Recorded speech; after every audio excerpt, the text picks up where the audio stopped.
we figured since this was a weather conference, we might as well show our guests that we have snow at Lake Tahoe. So with our relationship with the Almighty, it looks like it worked out pretty good. Anyway, 4 inches last night, 1 or 2 more inches today, so it should be, let's see, powder day in about 90 minutes for all you guys that want to hit the mountain, okay? I'm Phil Whitinger, and on behalf of the Lake Tahoe Visitors Authority, our title sponsor, and today's host, Harvey's, and all of our hosts that are involved with Operation Sierra Storm, I'd like to welcome you all today. It's really nice to see a turnout like this from the public. When we started putting this project together and started talking about the theme for Operation Sierra Storm this year being global warming, LTVA said, hey, this is an issue that obviously impacts all of us and will for a long time. Let's make this a public component. So thank you for participating. Thank you for RSVPing, and it's great to have you here. For those of you who don't know that much about Operation Sierra Storm, might be thinking it has something to do with the military. It does not. Operation Sierra Storm has about a 30-year history. We began Operation Sierra Storm in the early 80s. And quite frankly, what we did was it was to improve communications between Northern California meteorologists on TV and the people here in town. There was a lot of times when information came out, and we all remember a certain broadcaster, and he's a good friend of mine, by the way, Pete Giddings, who used to say on KGO, hey, snowing big this weekend, whatever you do, don't go to Tahoe. It was like, oh, Pete, what are you doing to us?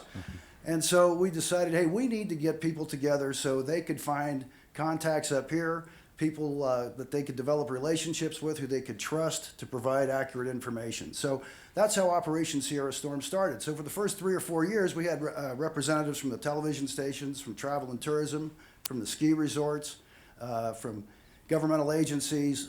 Caltrans was here, CHP, Nevada Department of Transportation, all kinds of folks sitting down and saying, hey, this is how we can get you information more up to date. Now, those were the heady days of telephone calls and fax machines, quite frankly.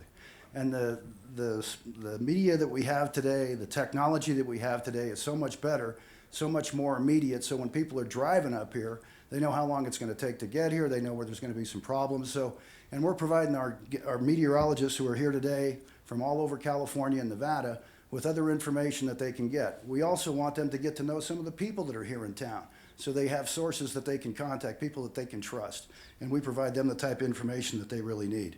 So as Operation Sierra Storm started to develop, we added other components. We thought, well, we have these meteorologists here, why don't we have them show the folks at home what's really going on in Tahoe? That's the whole idea. So now we have satellite trucks, television crews or camera crews that are helping them get their stories.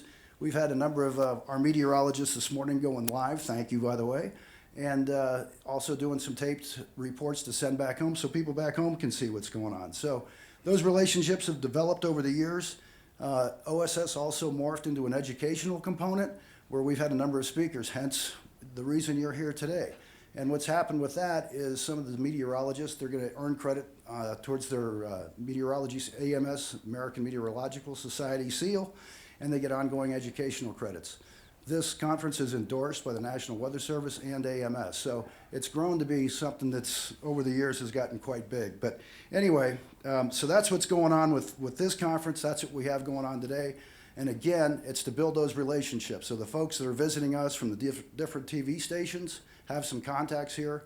They know exactly what's going on, and we can have access to them too. So it's been a great partnership. We do have a few announcements we'd like to make before we get going. I'm going to go back one slide there, Jen, sorry. Just wanted to go to see some of the sponsors that are involved in this project.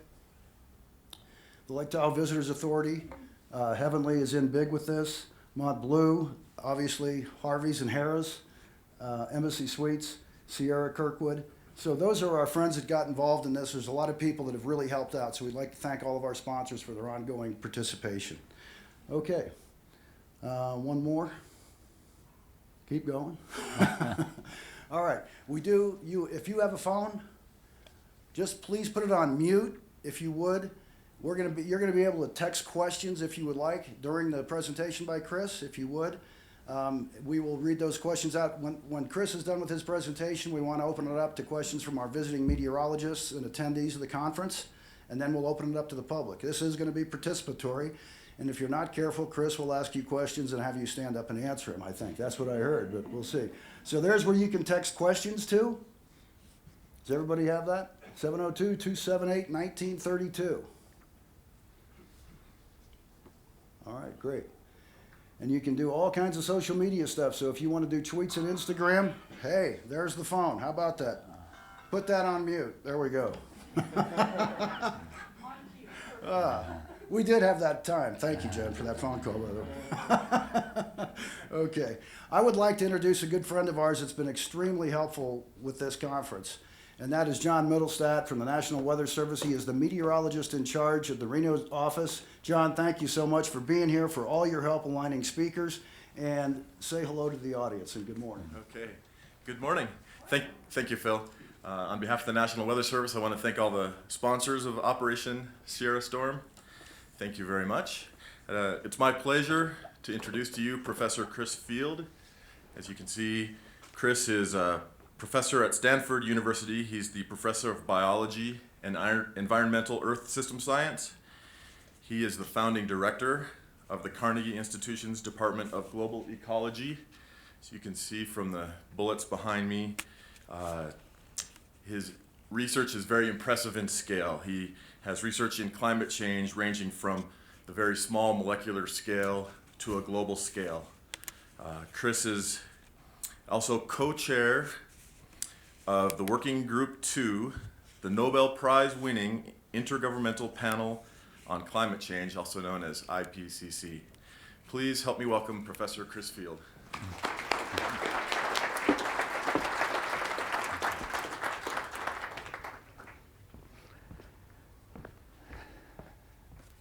Thank you, John, and thanks everyone for coming out this morning. I'm really impressed at the hour and the enthusiasm.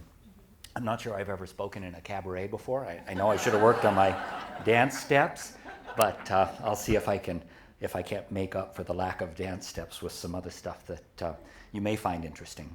It's a wonderful day to talk about climate change because it's been in the news so much recently. As you probably know, on Tuesday, NOAA announced that 2012 was the hottest year on the record for the continental U.S. by a huge amount. Here's the temperature map they released. And for 2012, the temperature was almost 1 degree above the highest temperature ever. The highest previous record temperature was 1998. And what you can see is this huge swath of warm temperatures through the middle of the country. I don't know if you remember back to March of last year, that was the time when we were having 80-degree temperatures in Chicago. And if you look at the March temperature difference from the average for the 20th century, you see this striking pattern. So in this plot, these darkest red colors are 8 degrees warmer than the average temperature. And you see pretty much the entire eastern part of the country was in these baking temperatures, and it resulted in a really dramatic difference for this. For the annual average, this is 3.2 degrees warmer than the average for the 20th century. Really dramatic. Now, 2012 is not the warmest year globally. It's going to be in the top 10, haven't exactly figured it out yet since it's only January 10th, but somewhere between the 5th and the 8th warmest year. And this illustrates a couple of things. One of the things it illustrates is that there is a lot of variability in the climate system, and we'll be talking about that a lot throughout the presentation today. But it also illustrates that the fact that there's variability doesn't mean that you're protected from impacts in any particular place. And this warmest year in the U.S. really sets us up for understanding the kinds of things that happen once you sort of hit the edge of your climate envelope. And a lot of my comments today are going to be, you can think of it as sort of falling off the edge of the stage. What happens when you hit the limits of what you're adapted with, what you can cope with? Another indication of how striking the last year was is just a count of how many high and low temperature records we've had. You know, if you want to understand whether the climate's really changing in terms of records, is there something I could do to make the microphone stop, or are you guys in charge of that? Move that one away. Does it have a switch? Okay. You don't touch it. Okay. I can use that one there, this one. Is that right? Use this one, speak into this one. Okay, thank you for the help. It doesn't really work to just count the number of high and low temperature records because The number of weather stations has changed dramatically through time. But if we look at the proportion of record highs and record lows, it gives us an indication of how things are changing. And in normal conditions, we would expect there to be approximately the same number of record highs and record lows. Following a really hot period, there are going to be fewer record highs. But what you can see looking at the last 60 plus years for the US is that we started out in the 50s with more or less the same number of record highs and record lows, and through the 1990 we were still, pretty much 50-50. But then when we get into the period since 1990, 63% of the records were record highs from 1990 to 2008, and then since then 55%, 69%, 73% in 2011. In 2012, 84% of the new record temperatures in the US were record highs, and only 16% were record lows. I mean, it really indicates that we're moving into a very different regime. Next year, it may be a different pattern, and that's not to say that we're going to see this absolutely progressively, but we definitely have entered a part of climate space where this kind of pattern can be generated. And, a lot of the questions that we'll be discussing is what's the difference between weather and what we see today and climate, what we see over 30-year periods. And I think the important thing to keep in mind is that climate isn't anything different than just the average weather over a long period of time. And when we talk about climate change, what we're really talking about is changes in the aggregate of weather over extended periods. My main goal today is to help people understand the way to think about climate. And there is nobody I can think of who's a better climate communicator than Tom Toles, cartoonist. And what Toles is trying to capture in this cartoon is that a lot of the reason that climate change is an important problem is that it's got really intricate time dimensions. Essentially, we need to make decisions now that are going to influence the way the rest of this century plays out. I love this Toles cartoon because it captures it in just a couple of sentences. So the idea is that in 2060, the quest for a breakthrough climate change technology continues. And what's the next breakthrough? The next breakthrough is a time machine that gets us back to the period when we really should have made decisions about shaping the rest of the century. And as we go along, there'll be a lot of reference points where we connect back to, what are the issues, what are the timing, when do we need to make decisions in order to have the kind of outcomes that we want. The other thing I want to emphasize, and it's going to come up throughout the presentation, is that even though climate is average conditions, people never lose their home. They never are impacted by the average conditions. What we really care about in climate is what happens at the extremes, and a really good way to characterize that is with a measure of risk. And in the formal risk management community, we usually think of risk as the product of two terms. One is the probability that an event occurs, and the other is the consequence if it occurs. So for something that's highly probable, a 50% probability, if it has a cost of $1, you can think of there's a 50 risk. If there's only a 1% probability but $1 million of damage, that now becomes a 10,000 risk. And so one of the big challenges we face in the research community is that we're really good at making projections of most likely outcomes. So we get the probability, the highest probability, right a large fraction of the times. But we're not really as good at understanding what happens out at the tails of the distribution. And this is particularly important at the high consequence end of the tails, where there may be only a modest probability, 1, 5, 10% probability, but where the consequences really pile up. And when you look at extreme events, at tornadoes, the droughts, the big hurricanes, what we're really looking at is the play out of this risk equation. And when we think about managing climate change, we want to be managing risk. We don't just want to be managing for the most likely outcomes. And there are a whole bunch of ways that you can think about understanding risk. Sometimes people use an analogy that climate is like altering the way dice play out. I guess speaking in a casino is a good analogy. If the dice are loaded and you're rolling, double sixes more frequently, and that has an unacceptable outcome, it doesn't matter that some of the time you're still rolling double twos. One analogy I like to think about in terms of the communication of risk is that risk from climate change is like speeding in a car. We know that if you add extra speed, the risk of an accident increases, even though you don't know precisely when an accident's going to occur. But for the purposes of today's talk, I want to emphasize a little bit different analogy, and it's the third one, the analogy that we'll call dumping nails on the roads of life. And the reason I like this analogy is because it illustrates a bunch of important aspects of climate change. The first is that climate change is driven by a bunch of things that are really important for our economy and lifestyle. You know, I think of the global economy as this a big truck that's moving along the highway of life, and it's producing all kinds of wonderful things. It's producing wealth that's spreading around the country, it's curing diseases, it's lifting millions of people out of poverty. But a consequence of the way we've configured this truck is that it's dumping nails out behind it, and we're all following along in our little vehicles. And the consequence of having all these nails on the road is that people get flat tires, and if you get a flat tire, there's a risk of an accident.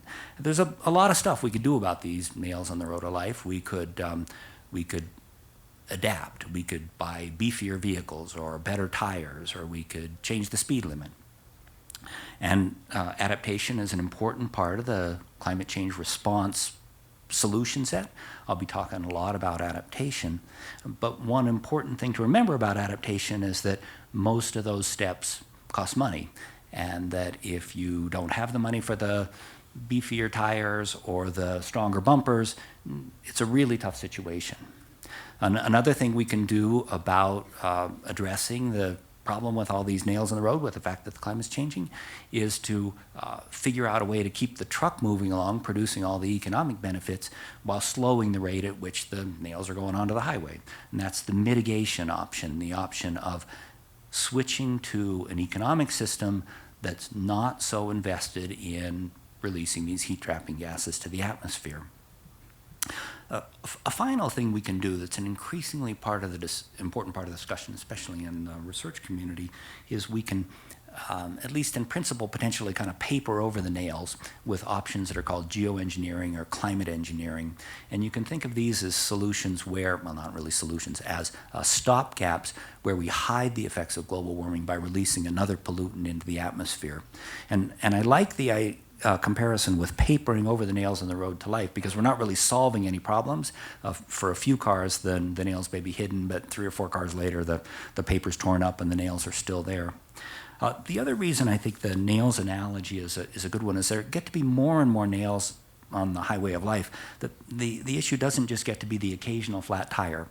As more and more people get flat tires, you're not getting to your destination. The risk of an accident goes up. Once the risk of accidents get up to a certain level, you've really gotten into a situation where you can have catastrophic multi-vehicle accidents. And I think that you need to remember that the incremental drivers of climate change are really small, and for any particular individual, one flat tire may not be that big a deal, but we're headed in a direction where the more we're pushing on the system, the more risk we face of these catastrophic multi-vehicle accidents. And as we go through the data, I think the idea of this accumulating risk will come out clearly. The primary forcer of climate change is what we do in the economy, and the primary place we see this is in the concentration of carbon dioxide in the atmosphere. We've been making direct, accurate measurements of carbon dioxide in the atmosphere since the mid-1950s. The pioneering work of Dave Keeling started at the Mauna Loa Observatory.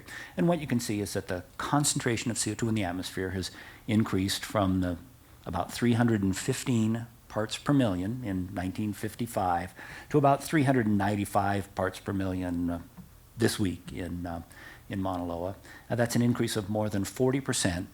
300 parts per million is 0.03%. It's not a very high amount of stuff, but it can be really important. And I'm going to talk just a little bit about what a few hundredths of a percent can mean, because one of the things that I hear frequently from people who doubt our ability to really alter the climate, they say, well, how can a few hundredths of a percent really make a difference? And I have a little skit I want to do to illustrate that. Can I step away from the podium, Mike?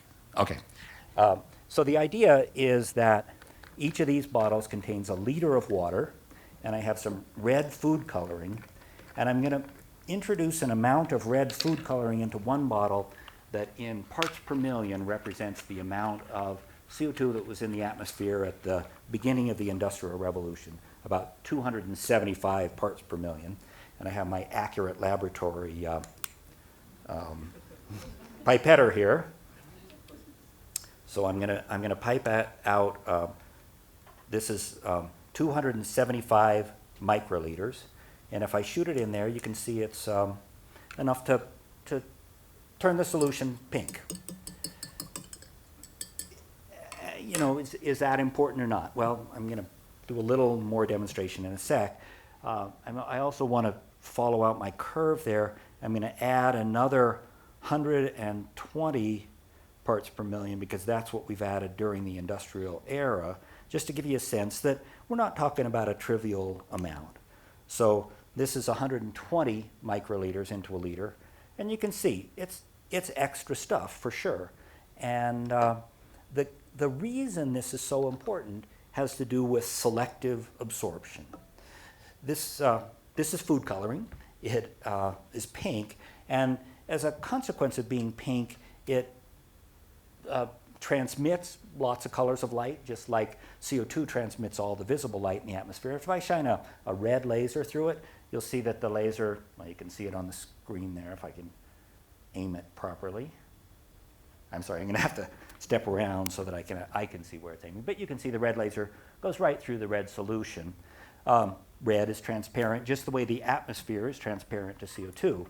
But now if I take a much brighter green laser and shine it through the same red solution, you see that there's no light that comes through it. The red solution is absorbing essentially 100% of this green light, just the way the CO2 strongly absorbs the heat radiation that's emitted from the Earth's surface. This is the essence of the greenhouse effect, and it's why these small concentrations, this is 390 parts per million of food coloring in water, just the same as we're looking at 390 parts per million of CO2 in the atmosphere, can absorb a very large quantity of heat.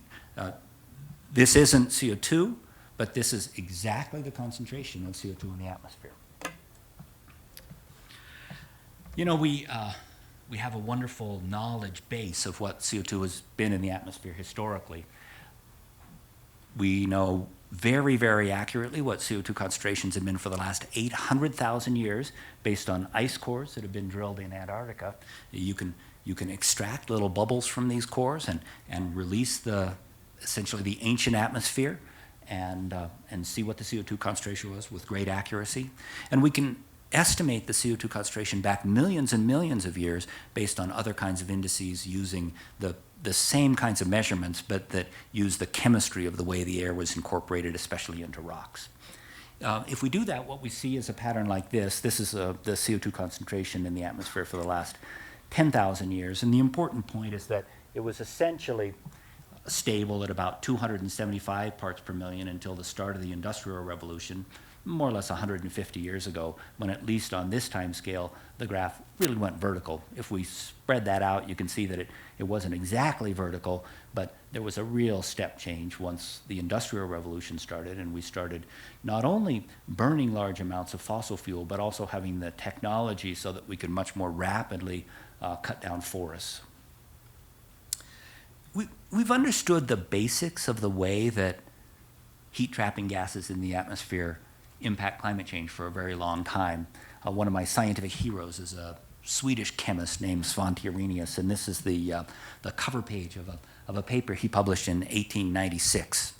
In 1896, people were just beginning to become aware of the evidence for ice ages in the Earth's past, and they were really becoming aware of how much air pollution there was as a consequence of coal combustion in Europe.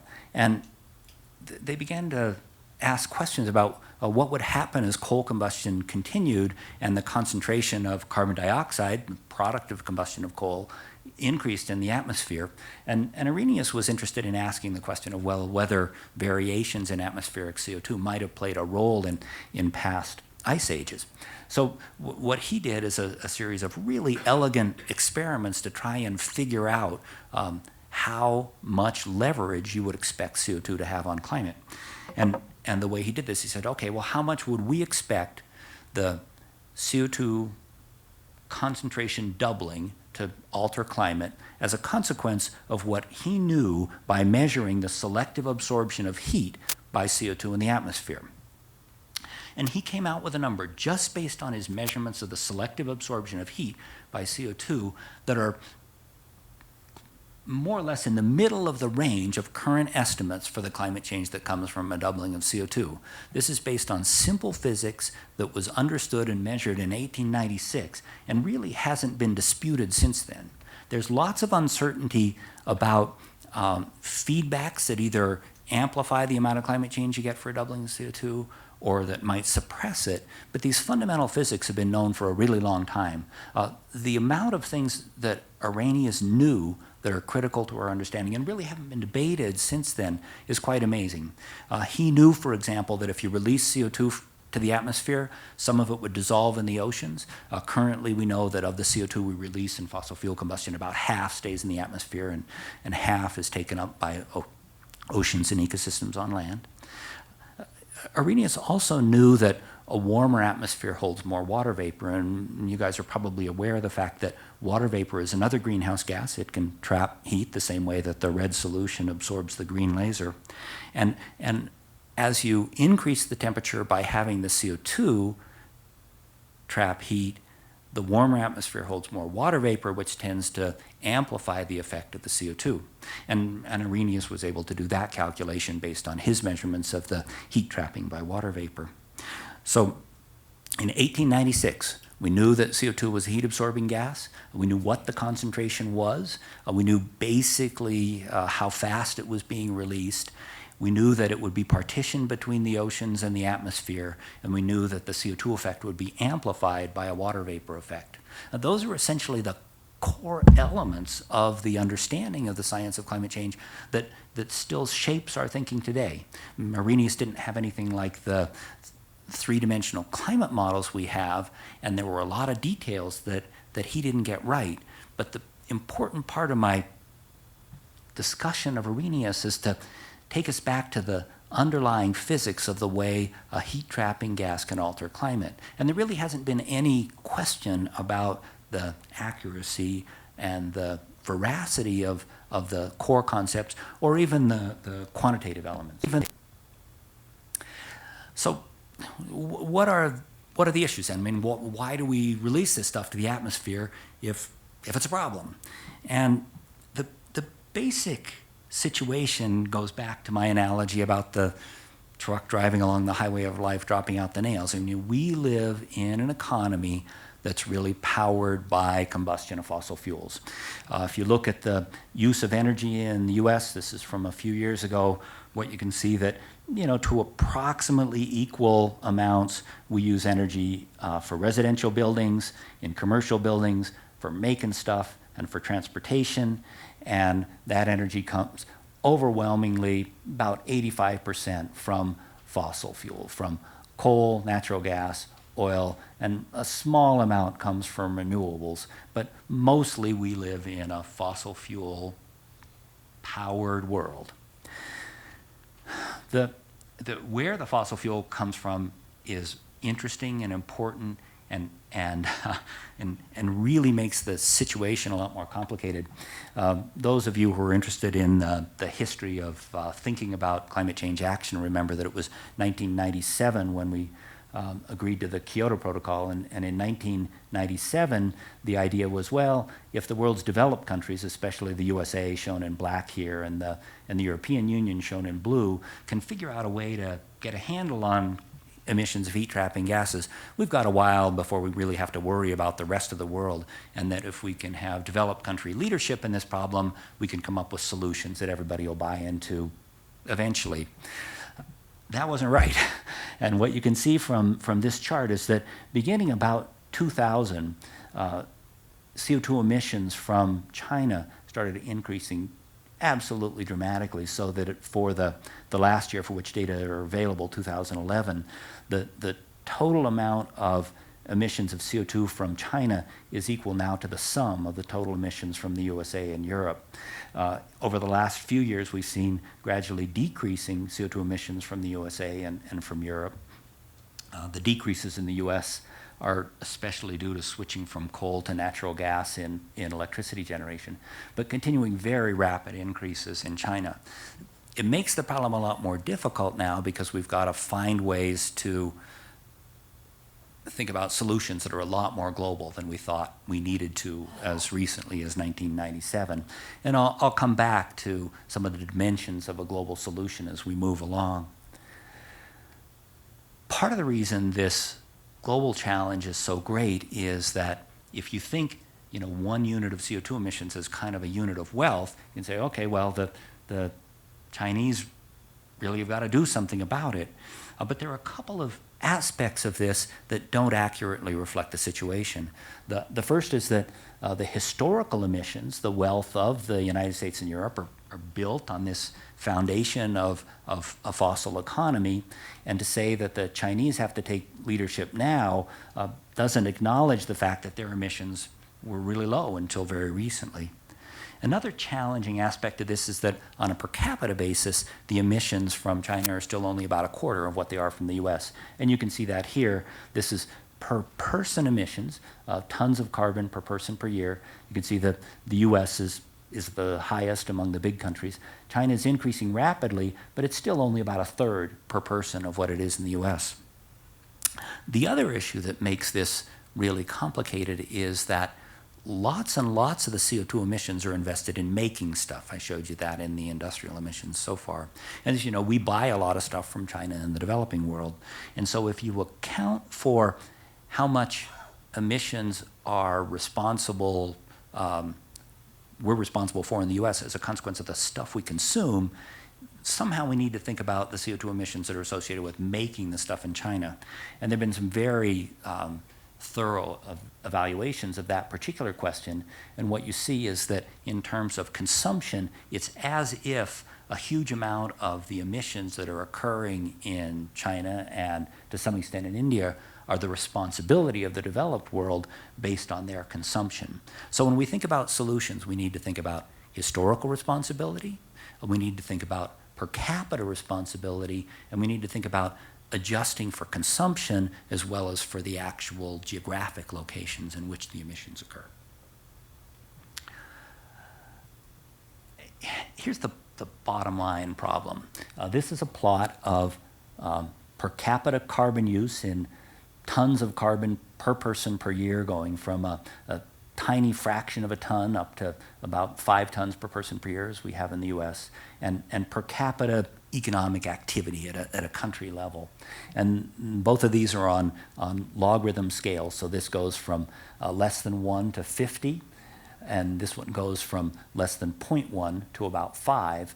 And what you see is that if you map out the world's countries or the world different time periods, essentially what we've seen through time is that if you want to be richer, moving this way on the plot, you've had to emit more carbon.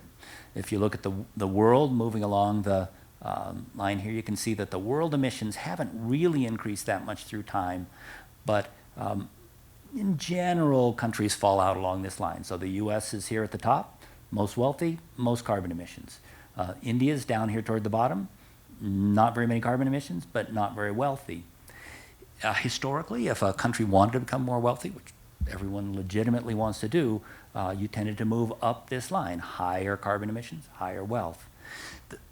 The problem that we're trying to solve in the climate agenda, broadly speaking, is how do we empower countries to achieve their legitimate aspirations for moving up in terms of wealth, this way across the plot, while they're moving down in terms of carbon emissions. And there are ways to do it, but we need to recognize that what we're really talking about is breaking this historical relationship. And it's a hard problem because for the last 100 years, this was the pathway to wealth. Okay, I want to switch now and just talk about where we are in climate. There's been a lot of debate about whether the thermometers are right and whether there's something that's skewing the patterns, whether the analyses of the thermometers are right. We've had good measurements of global temperature based on thermometers for about 140 years now, and we've had a sufficient number of thermometers spread around the world that we can make good temperatures, about 140 years. The ice cores give us temperature measurements that go back the 800,000, but let's just look at the instrumental period. And there are a whole bunch of groups that have analyzed the data from the thermometers, and they're using independent methods, different sets of thermometers, and different approaches to trying to figure out which of the numbers are good and which of the numbers are bad. And the way this plot is organized is 0 represents the average during the middle of the century. Any numbers below that are cooler, and any numbers above it are warmer. And this is for the period from 1800 to about 2010. These are the 4 groups. The top 2 are the Goddard Institute for Space Studies as part of NASA, NOAA's National Oceanic and Atmospheric Administration. This is the British Meteorological Office, and an independent effort at UC Berkeley. And what you can see is that as you go through time, all of these different efforts to reconstruct the temperature record based on thermometers really yield pretty much exactly the same thing. And the indication is that since about the middle of the century, we've seen a warming of about 0.8 centigrade, about 1.5 Fahrenheit. Essentially no question. There's still a little uncertainty about whether back in what we call the Viking optimum, the period from around 1000 AD, it might have been close to as warm as it is now. Other people are pretty clear that was a legitimate question to ask when we were in the 1980s, but the warming since the 80s has been so profound that it's really clear that we're in an environmental regime that the world hasn't seen for many, many thousand years. I want to talk just a little bit about how we know that the warming is human-caused. And there are a bunch of reasons for this, and been a lot of effort in the climate science community to figure out what kinds of signals constitute fingerprints to figure out what's the cause of the warming. And most of these don't really rely on complicated climate models, and they provide an independent verification of the information that lets us know the planet's warming and lets us know that humans are causing it. A good example is that if climate change is being caused by an increase in the concentration of heat-trapping gases in the atmosphere, you would expect the lower atmosphere to be warming while the upper atmosphere cools. If the climate was changing as a consequence of a change in the intensity of the sunlight or most of the other mechanisms you can think about, the warming would be uniform through the entire atmosphere. And exactly what we see is this warming in the lower atmosphere and cooling in the stratosphere. We also have a lot of quality checks on whether the models work. We know with really a high level of confidence how climate's changed over the last several 100,000 years based on reconstructions from the ice ages. And if we feed in the information we know about the composition of the atmosphere and ask, do the climate models reconstruct those changes? They pretty much do.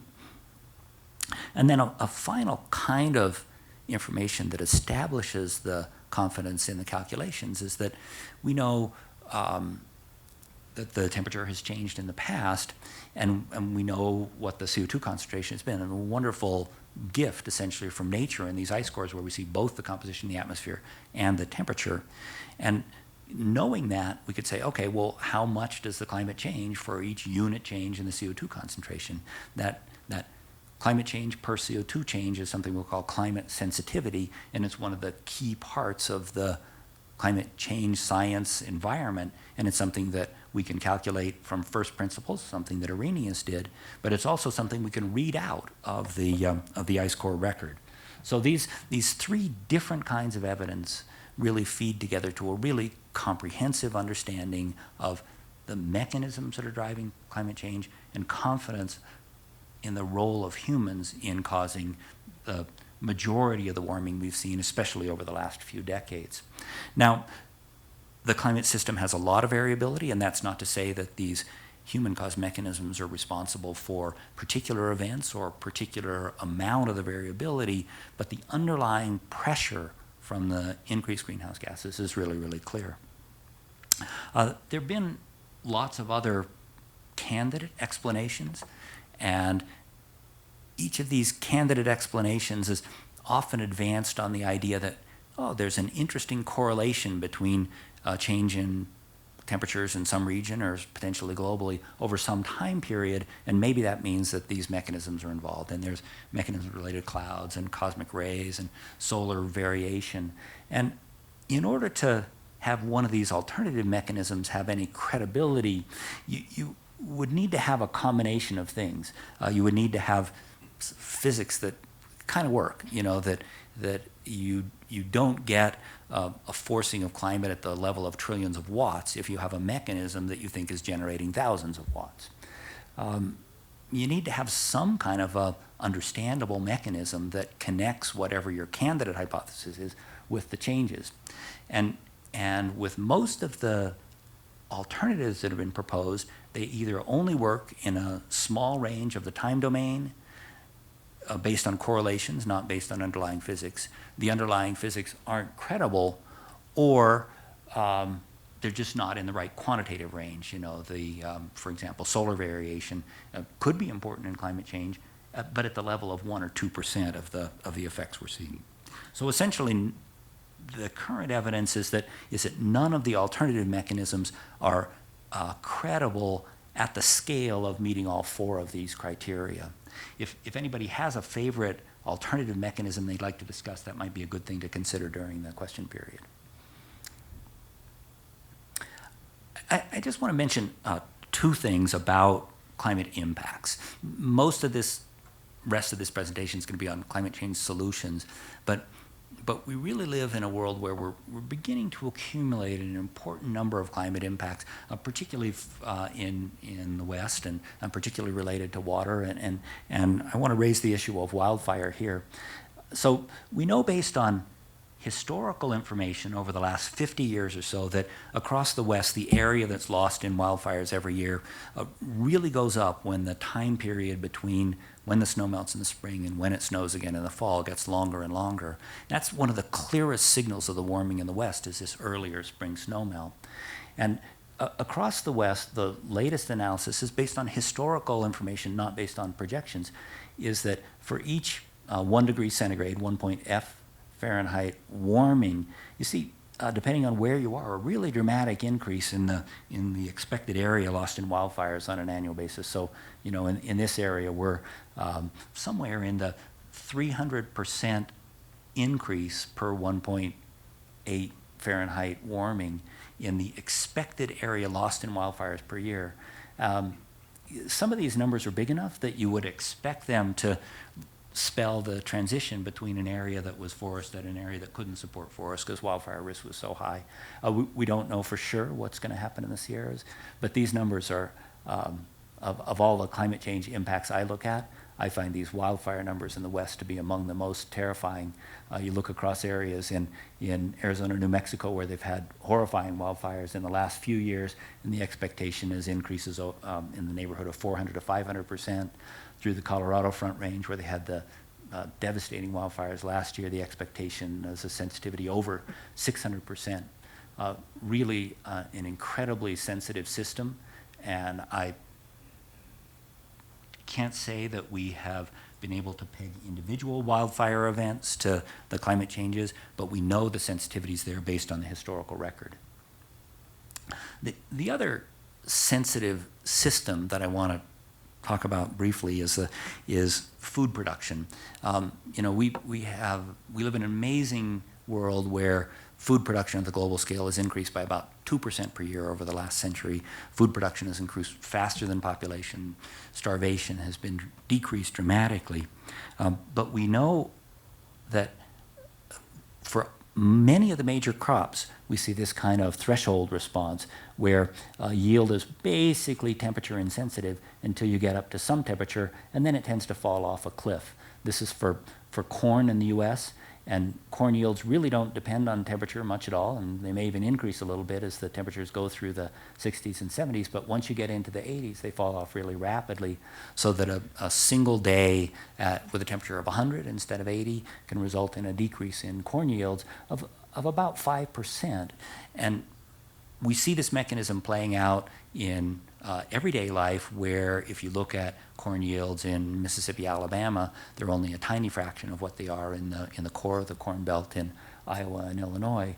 But what this really shows is that you can't necessarily use past experience in order to project what's going to happen in the future where there's one of these thresholds. And because we have exquisitely detailed data on corn yields from the US, these are county level data, we know that this threshold is there, and we're just beginning to see it in other crops in other parts of the world. Okay, I want to spend a couple of minutes talking about extremes, and then I want to talk for a couple of minutes about solutions. The most recent work on extremes that is out there is from this IPCC special report, Managing the Risks of Extreme Events and Disasters to Advance Climate Change Adaptation. The IPCC is a really interesting organization. Essentially, the scientific community worldwide was asked by the world's governments back in the 1980s to provide a definitive assessment of what we know and what we don't know about climate change.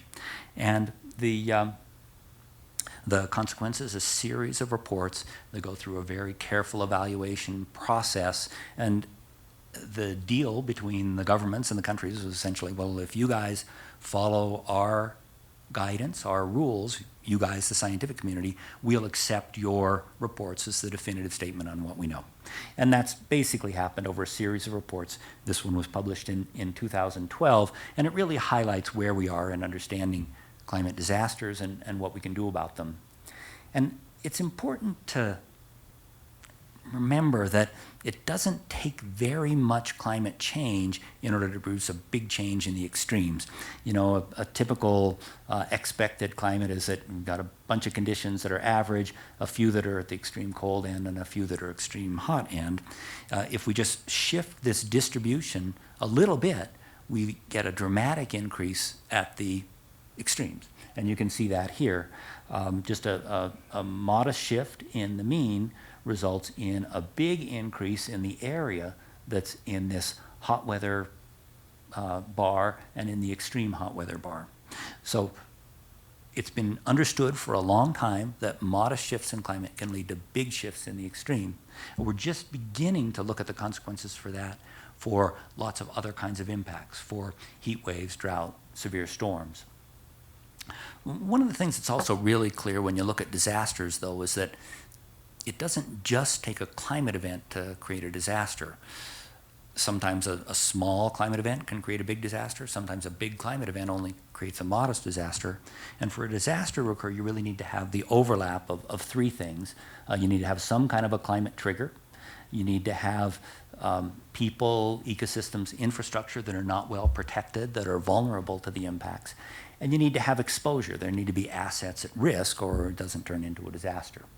The way we think about this is that disaster risk really emerges from the overlap of these three domains: the climate and weather events, the vulnerability, and the exposure. And that's embedded in a context in which climate, both natural variability and climate change, is pushing on the events, and societal development, both targeted at changing exposure and variability, and just in natural course of development, is impacting vulnerability and exposure. So the question is, where are we in disaster risk, and what can we do about it? We know, if we look over the last 40 years or so, that losses from economic disasters have been increasing rapidly around the world. Look at the newspaper any day, you see this. As far as we can tell, there's not a clear signal of climate change in these economic disaster losses. Of course, economic losses are kind of a very narrow window on what's happening with climate change, because losses are concentrated in the rich countries. The vast majority of fatalities occur in the developing countries, where we have much less good data and much less clear understanding of the links with climate change. But if we look at what's happening in the climate system, we see clear indications that lots of kinds of extremes are changing. The ones that are changing most clearly are extremes of high temperature, extremes of the fraction of the precipitation that's falling in the heaviest precipitation events. In the northeastern US, we've seen more than a 2/3 increase in the fraction of the rain that falls in the heaviest events. Many parts of the world, we're seeing an increase in the length and the severity of droughts. That's especially true in the southeastern U.S. and some of Europe and in some of Africa. We're also seeing some places where there's a decrease in the length and severity of droughts.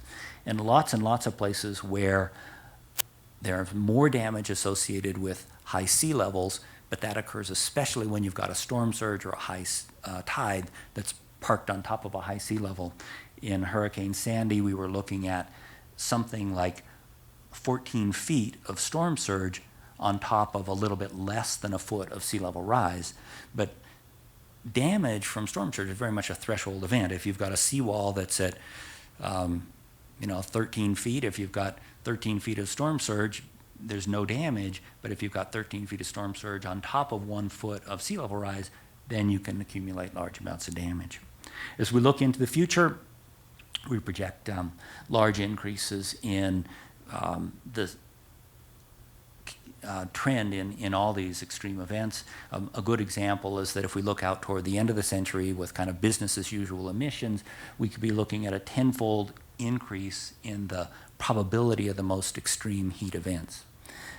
I'll say that one more time, a tenfold increase. What's currently the worst heat wave in a decade would occur on an annual basis at the end of the century under a business as usual scenario. We're getting to be better and better at figuring out how to ask whether climate change has shifted the odds of individual extreme events. In general, the response from the research community about whether a particular event was caused by climate change is really hard to say. The climate's changing, it may be increasing the risk, but that every individual event is driven by unique meteorological conditions that play into it in a way that may or may not be connected to climate change. There's been a ton of work recently on what's called single event attribution, and we're really making extremely good progress in understanding how climate change changes the odds of particular events. That's not exactly the same as saying climate change caused or didn't cause this event, but it tells you how the risk profile changes, getting back to my driving along the road with the nails on it. Here's an example for the 2011 Texas-Oklahoma drought, and by looking at the history and at the climate models, the researchers who did this were able to conclude that a heat wave, as was experienced in Texas and Oklahoma in 2011, is now about 20 times more likely during La Nina, the colder years, than it was during the 1960s. Not to say with confidence that that event was caused by climate change, but it says we've really, really shifted the odds. And for a large series of events, we can say with confidence that the odds have shifted. And that includes, for example, the 2003 heat wave in Europe that killed many tens of thousands of people. It includes a series of floods around the world. And it includes the devastating wildfires in the Soviet Union in 2010, former Soviet Union, sorry. Okay, I just have a couple minutes left, and I want to switch to talking about solutions. There's a whole bunch of dimensions of solving the climate problem. Some of those dimensions are mostly about technology, some are mostly about leadership, and some are mostly about the culture, about the way we live. And I think the bottom line, probably the most important message that I'm going to deliver to you, is that I don't see a way to solve the climate problem without real progress in all three of these areas: technology, leadership, and culture. I'll talk first about technology. I think of the global change technology solution set as a house with 4 walls and a floor. And the 4 walls are conservation, doing without stuff that we're better off without; efficiency, better ways to do the things that we need to do; new technologies, solar, wind, biomass; and carbon capture and storage, where we do have to use fossil fuels, capturing the CO2 and pumping it into long-term storage. Those are the 4 walls of our house. And the floor is adaptation. There's going to be a lot of climate change. It's already baked into the system. It's already occurring. We're not going to be able to prevent, but there are smart things we could do to adapt. This stuff, some of it is going to be free. Some of it's going to produce benefits to the economy. And some of it's going to impose costs. I wish I could tell you that we have an accurate estimate of what the costs are going to be.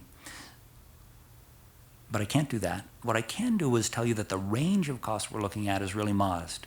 The range of costs for stabilizing climate at a level that's avoiding most of the damages in the range of 500 to 550 ppm is that it might be anywhere from a small net benefit to the economy in terms of not the damages, but just the investments in the new technologies, to a few percent of the global GDP. And the way to think about a few percent, let's say 2 to 4%, is that you can take whatever level of wealth the world was going to be at 2050 in the absence of these investments in dealing with climate change. If we make the investments in climate change, we might not reach that level of wealth until 2051, 2052.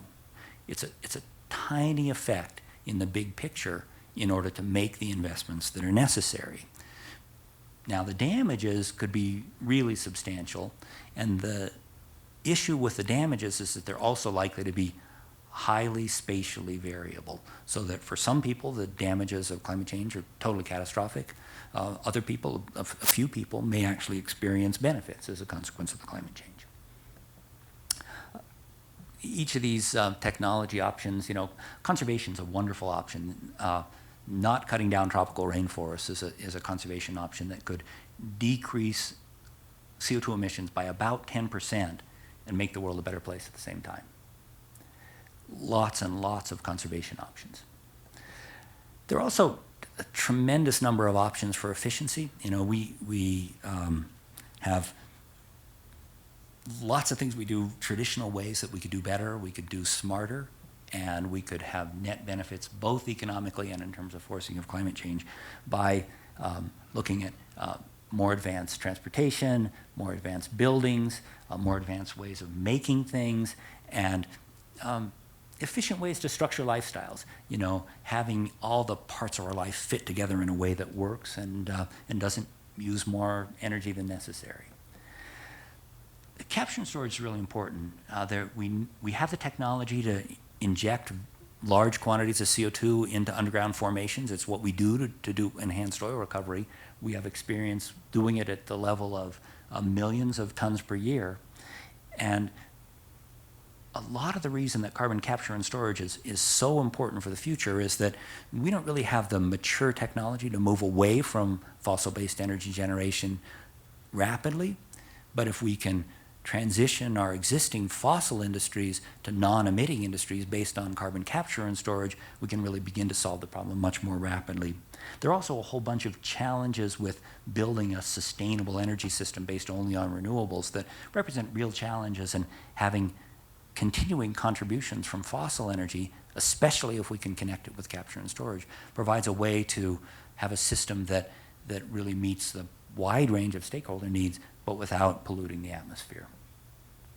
Of course, new technology is what people mostly talk about, wind, solar. I think that from the research perspective, the critical thing you need to remember about new technologies is that they all have big challenges, but we're likely to need a very large number of them, that there's no single technology, especially a mature technology that's out there ready to solve the climate problem, but that we can come up with attractive looking solution sets if we think about piecing together technologies that involve large amounts of solar, large amounts of wind.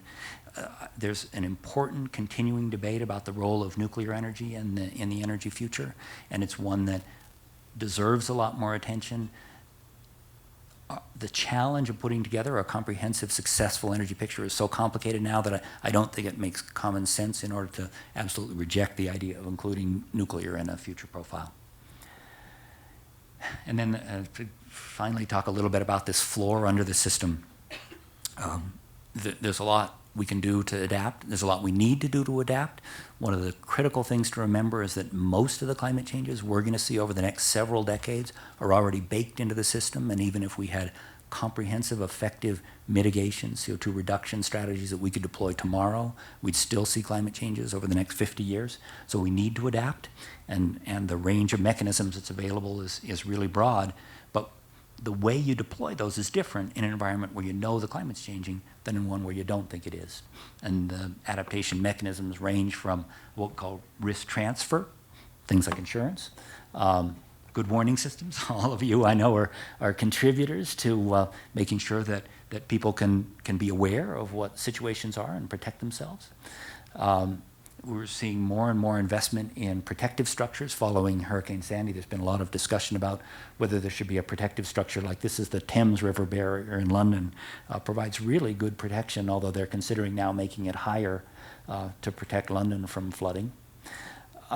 Activity switching, you know, when we do analyses of the economic impacts of climate change in winter recreation areas, what often happens is that climate change doesn't result in big losses because people spend as much money playing golf as they spend skiing. And as a lifelong skier, I find this incredibly non-satisfying. But it illustrates how these things don't always play out the way you think they would. And then, you know, a final kind of a horrifying component of adaptation that we certainly have used before in the U.S. This is a picture from the Dust Bowl era, is moving out of areas that no longer can support the kind of lifestyles that we aspire to and that we've earned. And there, you know, unless we get a handle on climate, it's likely that relocation, especially off of small island and coastal areas, is going to be a part of the package. Following Hurricane Sandy, there's been a good and important discussion about whether we can continue to defend coastal areas from storms in the context of rising sea levels. So I'm basically at the end. I want to just say a couple of things about stitching together a comprehensive package that works. And, you know, we are talking about making investments, and we need to think about ways to make these investments work for everybody. So one of the things in adaptation we need to think about is investments that aren't just protecting us for today, but are protecting us for the long run. And so what kind of strategies are available to manage disaster risks at the same time that they help provide long-term development benefits? And a lot of the issue with disasters is that in the past we've had, you know, one government agency thought about climate, a different agency thought about disaster risk, and a third agency thought about economic development. And those are all different sides of the same coin, and we need now to figure out a way to reflect the fact that they're different sides of the same coin and really need to be pursued as a single strategy. So finally, let me say a couple of things about leadership.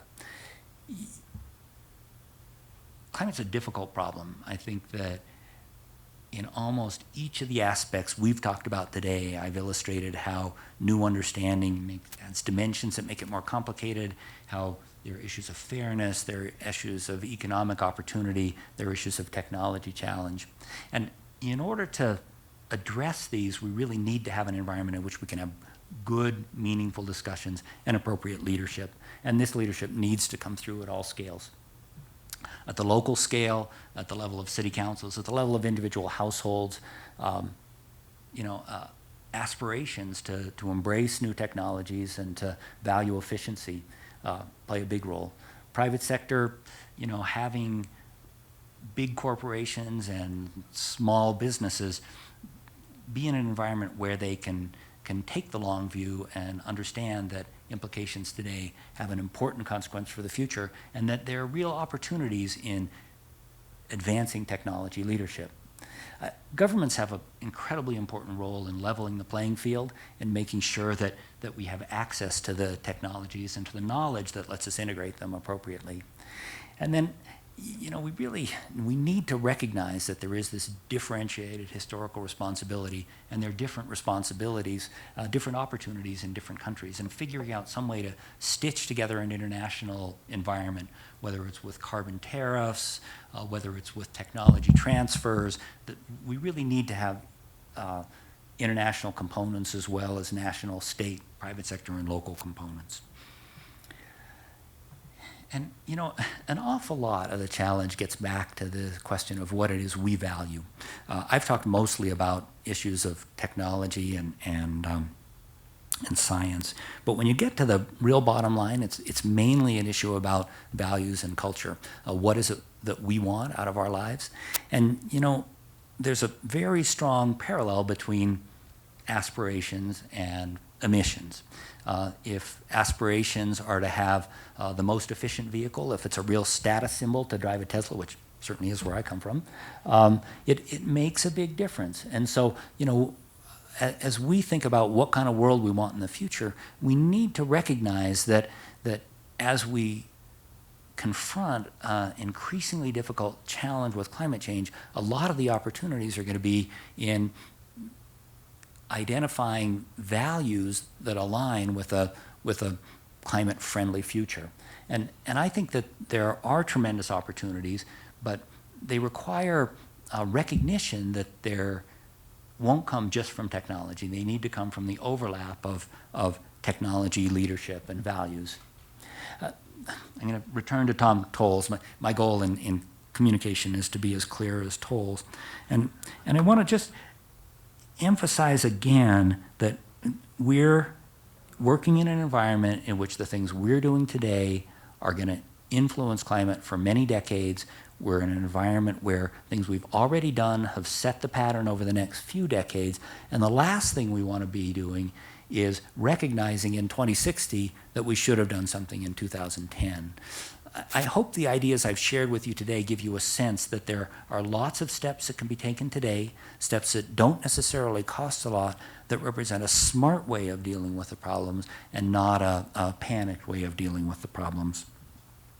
A final thought I want to share is that most of the kinds of investments we've been talking about are investments that build a better world at the same time that they protect the climate system.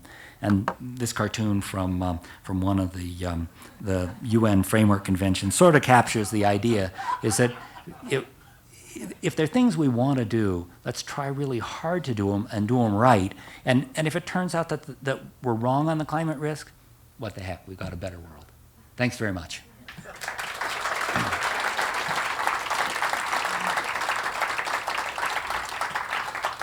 I think there's more time. I'd be happy to take any questions. I can't really see very well, but. Good morning. Excellent presentation, Professor. Thank you. The question has to do with the CO2 storage underground and also nuclear waste. Do you feel or potentially foresee that there might be an answer with regard to how we deal with those in the future? Is there an alternative use of CO2 on this earth, and what do we do with nuclear? Yeah, so those are great questions, and since you didn't have a microphone, I'll just repeat. So one question is, does CO2 storage underground work? Are there other things we can do with the CO2? And when we think about nuclear as an option in the energy system, well, what do we do with the waste? And with almost all the technologies, there are critical unanswered research questions out there. I can give you a quick overview of where I think we are with both of those, but that's not to say that the answers are really available in a comprehensive way. So with CO2 capture and storage, we have a good sense that there are geological formations underground with the potential to hold away from the atmosphere over many, many centuries way more CO2 than we've admitted to the environment already. That includes saline aquifers at depth, it includes depleted oil and gas formations, and it includes sediments under the ocean floor. We know that the CO2 will stay in these formations as a result of some small-scale experiments, but also as a result of really large-scale efforts to use CO2 and enhanced oil recovery. And there was an article New York Times just a couple of days ago about a company in Canada that's trying to develop a process to remove CO2 from the air, compress it, and then sell it to the oil producers who want to use it to. You can think about it as kind of dissolving the oil underground and pushing it toward the wells. And it's a very attractive economically. In the U.S., a large fraction of the new oil is done with what they call enhanced oil recovery, where you need the CO2 as part of your process. And so it's clear it'll work. The challenge is that it presents an energy and cost penalty. Based on what we know now, doing carbon capture and storage might increase the cost of energy by maybe 25, maybe 35%. So we'd have to decide whether or not we wanted to pay for that. But we'd have to decide whether we wanted to pay for it in a context where we're avoiding the damages from the CO2. I think it's likely that as the technology continues to develop, that price penalty will probably come down. Nuclear is a huge problem, and I know citizens in Nevada are probably more aware of it than people anywhere else. And in addition to the waste issue, there's the issue of accidents at reactors, there's the issue of weapons proliferation, and there's the issue of whether reactors are attractive targets for terrorist attacks. And I can't say that I know the answer to any of those things, but it's important to remember that we're looking in the U.S. at a nuclear power environment that reflects reactor designs that are more than 50 years old. And not very many of the things we use on a day-to-day basis use technology that's that old and in many ways out of date. The nuclear engineers argue that there are technologies that are available now or on the horizon that help us address all four of those critical problems with nuclear energy. And I think that they deserve a fair hearing, but they deserve a hearing in which there's a recognition that these are all critically important problems, and where the global community, I think, feels it'd be a mistake to move forward unless you really had confidence that those problems were solved. We'll take some of our questions real quick that people texted, since they took the time to do that. So thank you from Julie Paradise. This question: if we literally stop the addition of CO2 to the atmosphere, would the composition of the atmosphere improve or remain the same? Knowing that it is not practical to put cold turkey stop on the addition of CO2, what impact would a gradual reduction have? Is it quantifiable? Yeah, so that's a great question. I'm going to go back to Arrhenius. Arrhenius knew that if you put CO2 in the atmosphere, some of it dissolves in the ocean.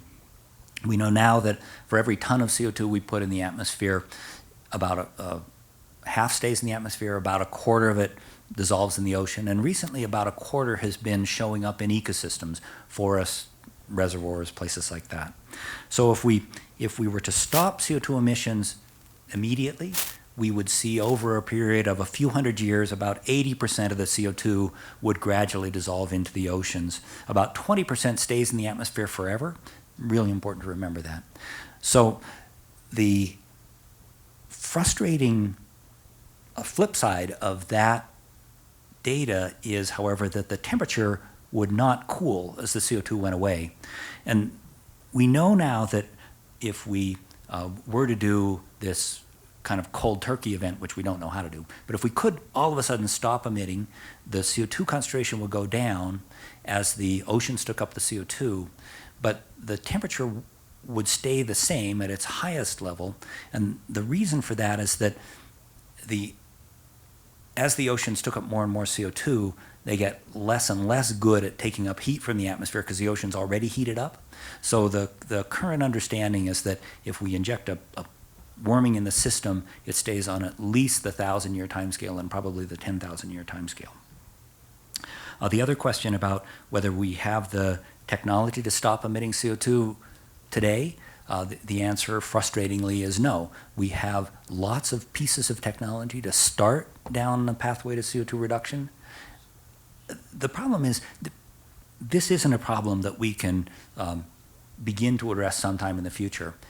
The energy system is complicated, it's huge, and it's got a whole bunch of dimensions. We need to find ways to learn by doing as we start strategies to remove CO2 from the energy system. We're making progress. Solar energy is increasing rapidly. Wind energy is increasing rapidly. As I said, we've made a lot of progress in the U.S. recently by switching electricity generation from coal to natural gas. Those are all important starts. We just need to recognize that they need to be increased, they need to be sustained, and we need to develop the economies of scale that let us move from what's currently an unacceptably high level of CO2 emissions down to zero. Okay, we have, one second. What assistance from the federal government would you like to see in the next few years? Good question. There are really two things that are important for governments to do. First is to provide a level playing field. And this level playing field has two dimensions. The first is that essentially, as CO2 emitters, and you know, it's not really fair to say, oh, the coal companies are the CO2 emitters, but not us. We're all CO2 emitters because we drive cars, we use buildings, we use manufactured stuff. The CO2 emitters are not paying their way. We're imposing costs on the environment as a consequence of changing the climate, and we're not paying for it. To have a system that's fair, we all need to find a way to pay for that, whether it's a cap and trade or a carbon tax. Somehow there's got to be a price on carbon for any of the solutions that we've talked about. Second is that there are already a lot of subsidies in place that encourage development of fossil-based energy systems. Been incredibly important historically. It's not to say those were bad decisions, but now we've moved into a new historical era where we need to gradually remove the subsidies on fossil and shift them over toward empowering us to have the technology to come up with the low carbon solutions.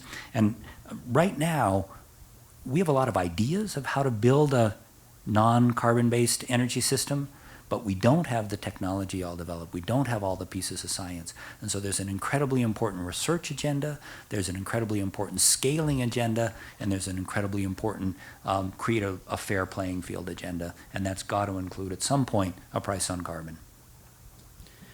Okay, can you suggest an alternative to our current economic model of consumption that could be adopted to reduce climate change impacts? Yeah, so the question was, can I suggest an alternative model to one that's based on consumption? I mean, as someone who missed breakfast, I'm into consumption. No, it's I think a goal of humanity has been and should be to allow every person in the world to reach their legitimate aspirations for a healthy life, for material security, and for access to enjoyment. And at least for me, I think the question isn't that whether or not we should move away from consumption. It's how we align consumption with the things that really make a difference in lives, really make us happier, and things that explicitly don't do damage to the environment. I'll give an example from something that I'm passionate about. I'm a bicyclist, and for in the bicycling world, the lighter bikes are more expensive, sort of have less environmental impact. And essentially, every time you subtract a pound from the weight of a bike, you double the price. So making lower and lower impact bicycles is a way to have less and less impact on the environment. At the same time, you're generating more and more wealth. And I think that in almost every sector, you look at the automobiles with the electric vehicles, or even this new Boeing Dreamliner, that's all carbon composites, is a way to have a much more fuel-efficient way to do transportation. So I think it's not about getting rid of consumption, it's about aligning consumption with the things that people really need, with the things that really make them happy and that can protect the environment. Okay, was Hurricane Sandy a result of global warming? Yeah, maybe. So the analysis, the single event attribution type studies that I talked about before haven't been completed for Hurricane Sandy, so we don't know the details of whether or not climate change altered the odds. But what we can say with a pretty high level of confidence now is that the damages from Hurricane Sandy did have a component where climate change amplified them, and specifically that's from the higher sea level. We know that in the last century, sea level is about 10 inches higher in the New York area than it was before that, and the damages from storm surge really go up with the height of the water.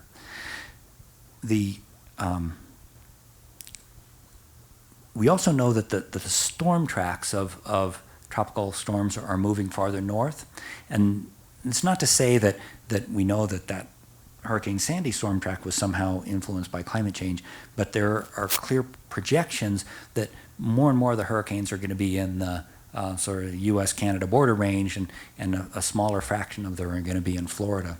Hurricanes are the source of the biggest economic loss from weather-related disasters. They're also incredibly difficult to predict, and the association with climate change is far from understood. Some indications are that in the future we may actually see fewer hurricanes, but the ones we see are going to be bigger. The challenge is that climate change strengthens some of the hurricane building processes, or essentially more energy driving hurricane building. But it also strengthens some of the hurricane killing processes, especially high elevation wind shear that tends to dissipate hurricanes as they're beginning to form. In reference to the the strategy suggested on the Tom Toles cartoon, where do you place putting a price on carbon in the list of strategies to confront climate change? Yeah, so there's a lot of stuff we can do that's economically attractive in the absence of a price on carbon. A lot of the efficiency steps pay off tomorrow. Switching to high efficiency lighting, more efficient transportation, better insulation in buildings.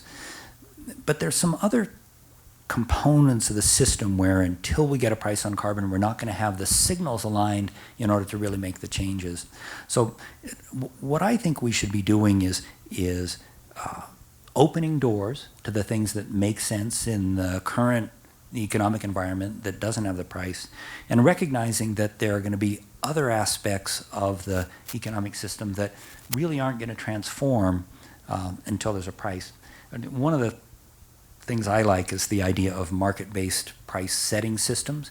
And so we don't necessarily need to say what the price is. We could say what outcomes we want and let the market set the price, and let the market set the group of solutions that can achieve that price in the most efficient way.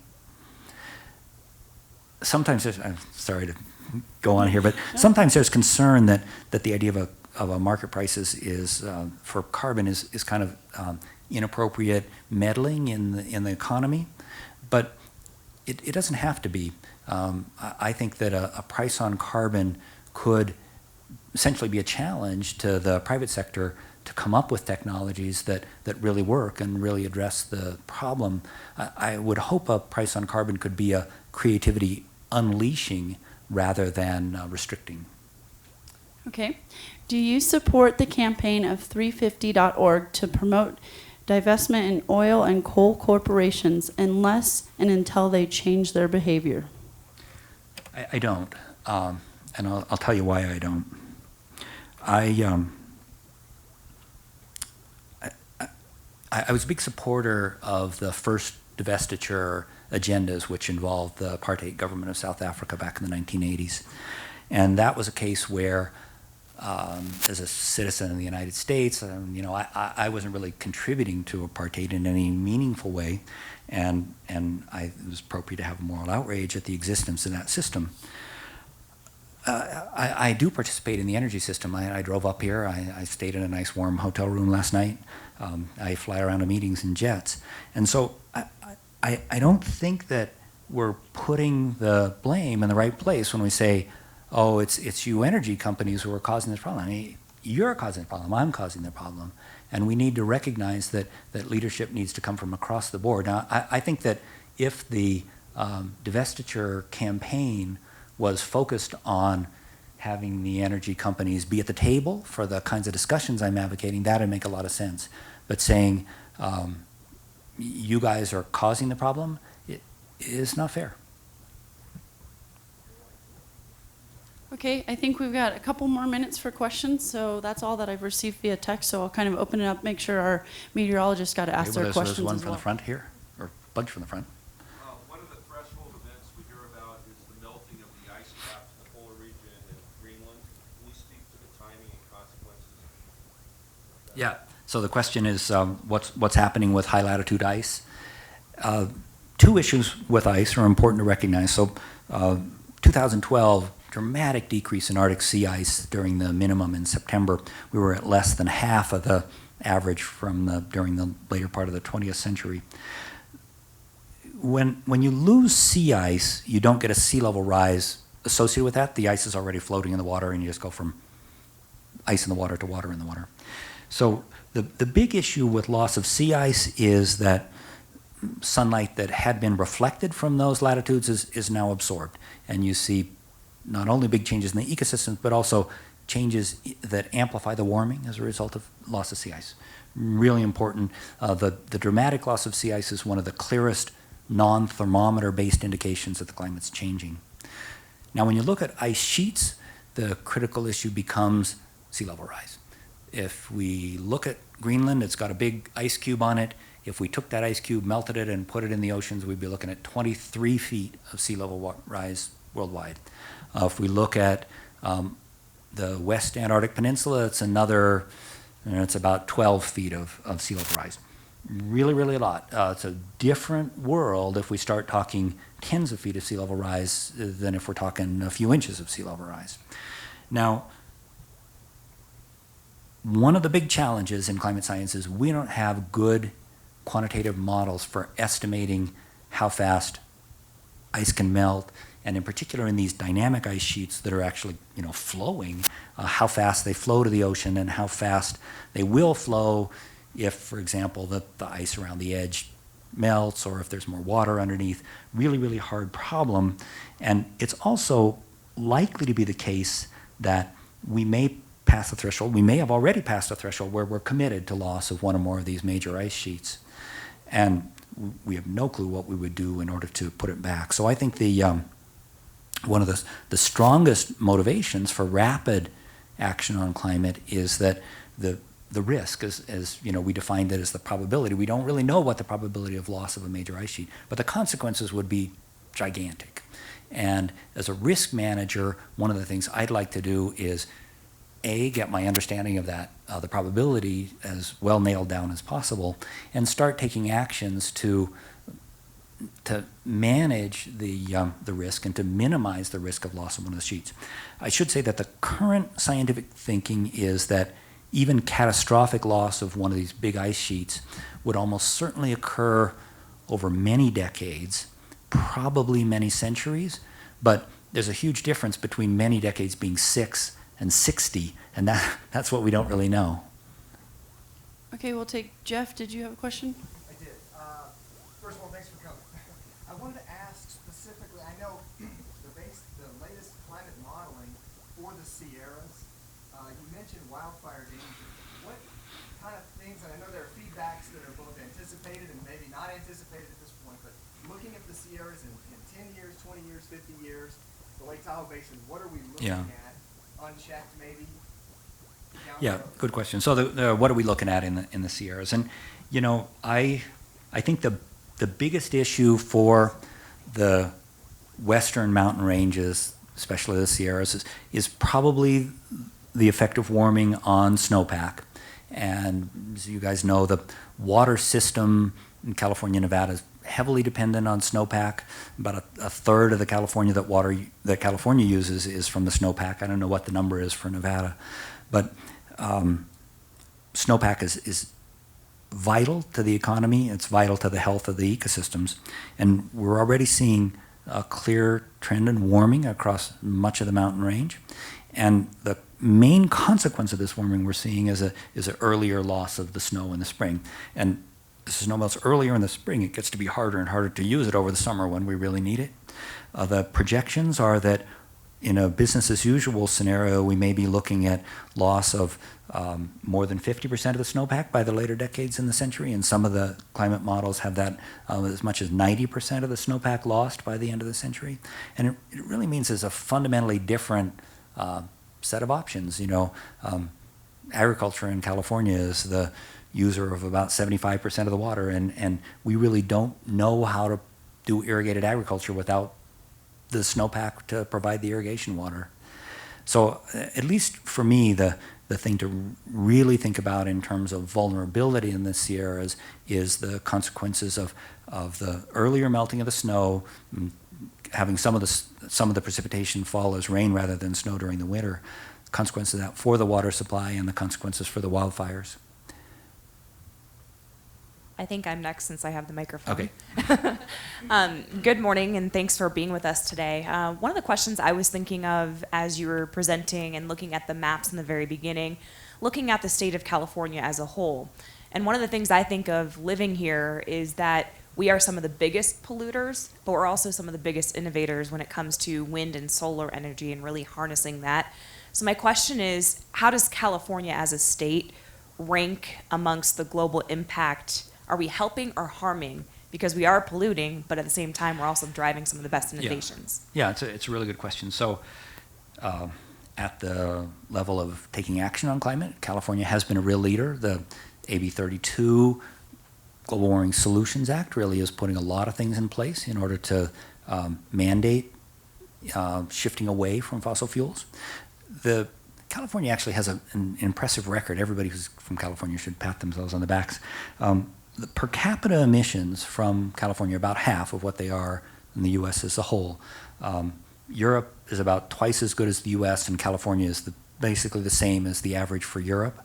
And some of that is because we don't need as much heating and cooling as other parts of the country. But a lot is because California has been aggressive over many decades about things like vehicle efficiency standards, appliance. California was a total leader in things like refrigerator efficiency standards, and those have spread through the rest of the country as a consequence of the demonstration that they really made a difference in California. So we are real leaders in California in both efficiency mandates and in recognizing that it's going to be a multi-step, long-term process. People like Fran Pavley have really been heroes, or Art Rosenfeld, in terms of putting California on this leadership path. And I think that it's opened a wide range of opportunities that have the potential to, really solidify California's position as a technology leader over many decades. But California is also rich relative to the rest of the country, and the connection between wealth and carbon emissions is really important. And you see the kind of implications of that if you think back to the figure about the imported emissions associated with consumption. So a lot of what's made in China and is reflected in CO2 emissions there actually gets used in California, and we should recognize that we have some responsibility for emissions that are occurring in other places. Okay, we have time for like one or two more. So I see over here, and I think you've had your hand up for a long time too. So. Thanks. Thank you. Getting back to the wildfire issue, has anybody looked at or quantified this increase in wildfire behavior or wildfire occurrence intensity, and also the subsequent loss of the forests that are fixing that, and how it might compound that increase in carbon? Yeah, it's a really good point. So the wildfire data I showed you are based on regression analyses. What the investigators did is they said, okay, I got this historical record of all these wildfires, and I can compare the temperature in the wildfires. And so those increases in area burned per unit of warming are just based on the historical record. There's not a model in there. So the answer about has anybody looked to see if you get more wildfires when it's warmer, the answer is yes, that's what that is. And then the second question is an important and sophisticated one, which says, well, if we're going to lose more forests to wildfire or other sources of mortality, are we going to be injecting CO2 in the atmosphere as a result of combusting those forests? And the answer is yes. So currently, about a quarter of the CO2 we emit to the environment and the energy system is taken up by forest growth, and some of that is probably fertilization by CO2. Some of it is a consequence of, especially in northern latitudes, a lot of forests were cut down 100 years ago and are regrowing, and even in much of the Sierras we've seen a regrowth in forests. And what we're looking at in a future with more wildfires is the loss of some of those forests. And at this point, we don't really know whether that's going to mean that the forests as a whole take up less carbon or they become a net source of carbon. The real concern about forests and other parts of the environment that can hold carbon is that they're currently kind of working on our side, removing CO2 from the atmosphere. And you can easily imagine fires, one mechanism, melting of permafrost is another one, where they switch from being CO2 sinks to being CO2 sources. And if we start having forests injecting CO2 in the atmosphere, or melting permafrost injecting CO2 in the atmosphere, it makes the problem a lot harder to solve. What's currently our helper becomes our enemy. And thank you very much. My question is actually related, similar to that gentleman's question, because I have an issue with item number 2, preserve rainforests. It shouldn't just be rainforests, and that's related to the fire question. Given that forests are our largest carbon sequestration unit, do you have a take on sustainable forestry management? directions? It's a really good question, and I didn't draw the cartoon. I would have put preserve forests had I drawn the cartoon. Because it is true that there are important carbon stocks and important sinks in forests globally. Currently, most of the places where forests are being cut down are in the tropics, and about 10% of carbon emissions to the atmosphere come from deforestation. So finding a way to get a handle on that is one of the most attractive ways to decrease emissions.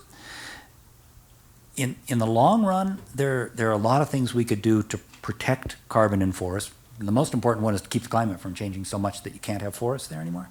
But thinking about sustainable forest management is a really critical part of managing that carbon. And that doesn't say that you can't be using the forest. You know, when wood is harvested and built into the stage here, or the buildings, or even built into paper products, it can last a really long time. And so manufactured items can be important carbon stores as well. And we can also use biomass from forests or from crops as a part of the energy system. And it may be that in many places having sustainably harvested wood go into electricity production is an attractive use. That's not a CO2 emitting use because the trees grow by removing CO2 from the atmosphere, and if you burn the trees and shoot the CO2 back, you're CO2 neutral. If we could combine biomass energy with carbon capture and storage, we would actually have a strategy that was removing CO2 from the atmosphere and producing energy at the same time. That's actually one of the things my research group is focusing on now. We call it biomass energy with carbon capture and storage, and it's a carbon negative energy technology. Chris, thank you so much. Thank you. It's been an absolute pleasure having you here. Thank you. Hang on one second. Chris, we'd like to give you a little remembrance of your trip to Lake Tahoe, and this is courtesy of J.T. Ravizet, one of the great photographers in the area, and there are some. This is a beautiful book, so I hope you enjoy it. I'm sure I will. Thank you so Thank you much so for being much. here. It's been a pleasure. Thank you. Okay, for our meteorologists that have interviews with Chris, we're going to be bringing him up to Heavenly. Jen, about what time? 11? 11 o'clock. So we'll be up there at the top of the tram, and we'll get your taped interviews with you and go from there. And everybody, thank